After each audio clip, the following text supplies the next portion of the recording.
Time. We just feel it, right? It's always moving forward, second by second, day by day. It's probably the most basic thing about our reality.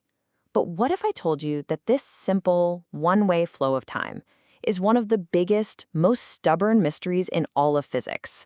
Let's get into it. I mean, just think about your everyday life. You've seen an egg break, but you've never seen it unbreak itself.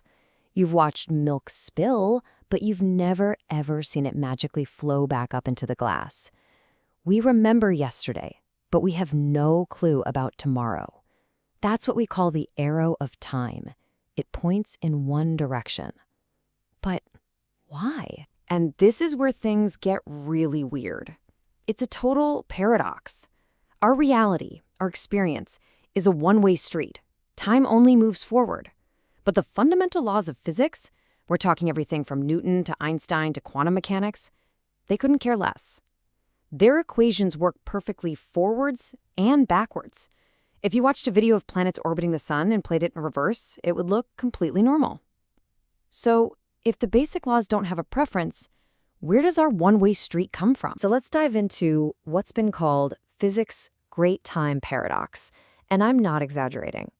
For more than a century, the smartest minds on the planet have been banging their heads against this wall, trying to figure out why our experience of time just doesn't match the math. Okay, so where did physics maybe go wrong? Well, a lot of people think the problem starts way, way back with Isaac Newton and this idea of clock time. Think of it like a giant, invisible cosmic clock, just ticking away in the background of the universe. It's totally passive, totally neutral, completely separate from all the action. And here's the kicker. According to the laws of physics, that clock's hands can move forwards or backwards. It makes no difference. Now, the standard explanation you'll hear for time's arrow is entropy. You know, the idea that things in the universe tend to go from order to chaos.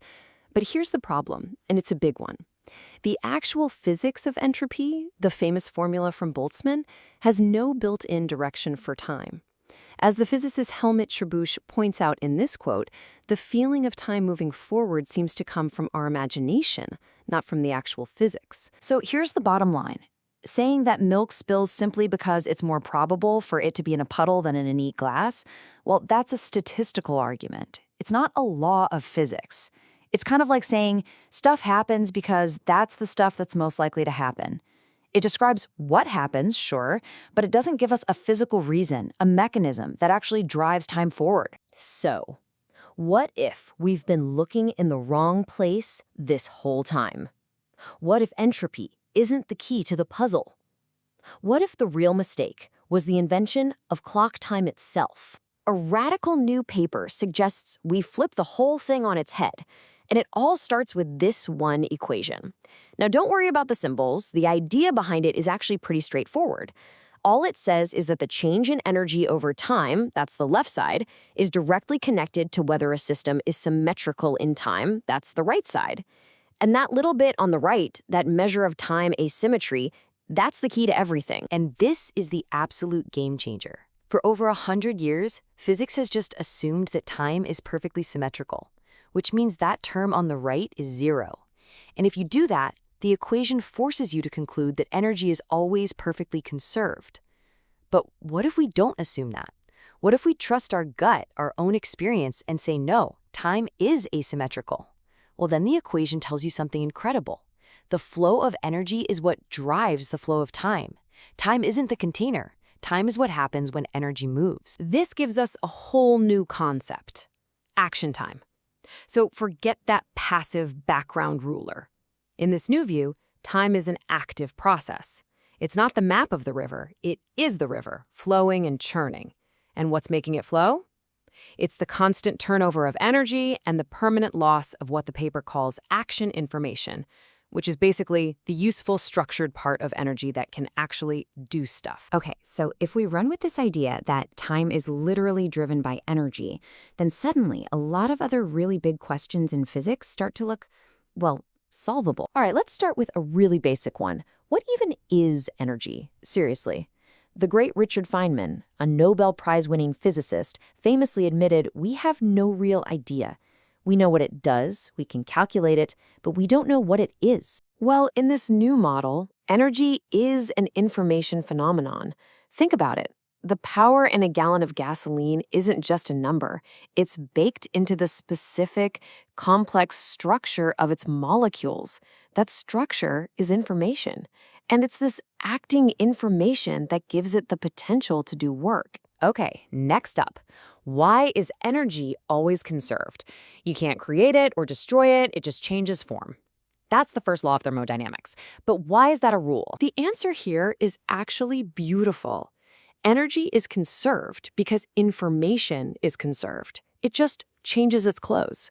That useful, structured, acting information in a stick of dynamite doesn't vanish when it explodes. It just transforms into a different kind of information, the messy, chaotic, disordered information we call heat. The total amount of info is still there. And that leads us directly back to the big one, the whole reason we started this explainer. Why does entropy, disorder, always increase? Why does the egg always break and never unbreak? The second law of thermodynamics. This framework says it's not just a statistical trend, it's a fundamental law of nature. Useful, structured energy has an built-in drive to shed its acting information and become more chaotic. And that constant, irrevocable erasure of useful information, that is what we experience as time moving forward. They're not two different things. They're the exact same process. So you see how this all connects? The concept of action time doesn't just solve the time problem, it offers a completely new way of looking at the entire universe. And the implications are, well, very enormous. This one idea could potentially explain some of the spooky weirdness in quantum physics. It directly challenges a core idea in Einstein's relativity by suggesting time might be universal, not relative. It even reimagines gravity not as bent spacetime, but as an information phenomenon, and it completely rewrites the story of the Big Bang. Just think about it for a second. If energy and time and even gravity are all just different faces of information, then what was there at the very, very beginning? It wasn't just a chaotic explosion. It had to begin with information. This just reframes our entire cosmos. It's not some static stage where events play out against a ticking clock. It's a dynamic, evolving system where the very fabric of time is being woven, moment by moment, from the constant turnover of energy and information. Which brings this whole cosmic idea right back to us, to you, listening to this right now. Our own bodies are little engines, constantly turning over energy, constantly taking part in this process. Our senses, our consciousness, are perceiving this front line where information is being erased and transformed. That's what the now is. So I'll leave you with this. If the flow of time is the universe constantly forgetting, what does it mean for us to be conscious, right here on the fleeting edge of that memory?